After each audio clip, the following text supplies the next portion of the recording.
The person who invented the clutch is truly a genius. After watching this, I finally understand when to press the clutch. First, we need to know that a car's engine transmits power to the wheels through the transmission. The transmission controls torque and wheel speed through different gears. However, to smoothly shift gears, the power connection between the engine and transmission must be cut off. But turning off the engine every time you shift gears is unrealistic, so the clutch was invented.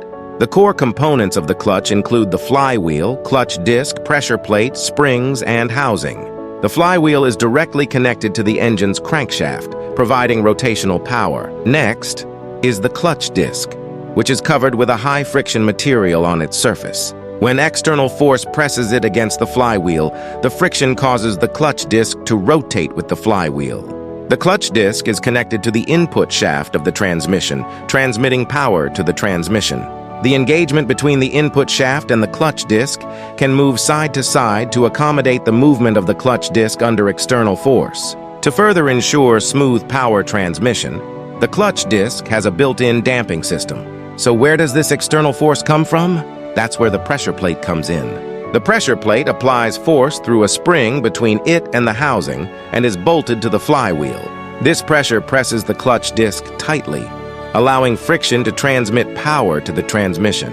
But this only achieves the engaged state. So how does it disengage? Actually, the pressure plate is equipped with a special spring called a diaphragm spring. You can think of it as a lever mechanism. When its center is pressed, its edges will rise, much like a lever system.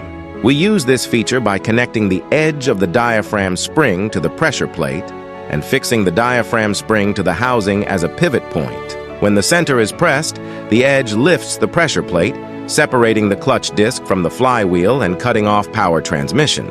At this point, the engine continues to run without transferring power to the wheels.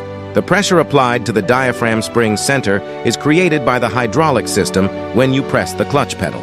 Simply put, when you press the clutch pedal, the power transmission between the engine and wheels is cut off. It's commonly used for starting and shifting gears. When starting, slowly release the clutch pedal, and power will gradually be transmitted to the transmission, allowing the car to start smoothly. When shifting gears, the clutch disconnects power to allow for changing gears in the transmission.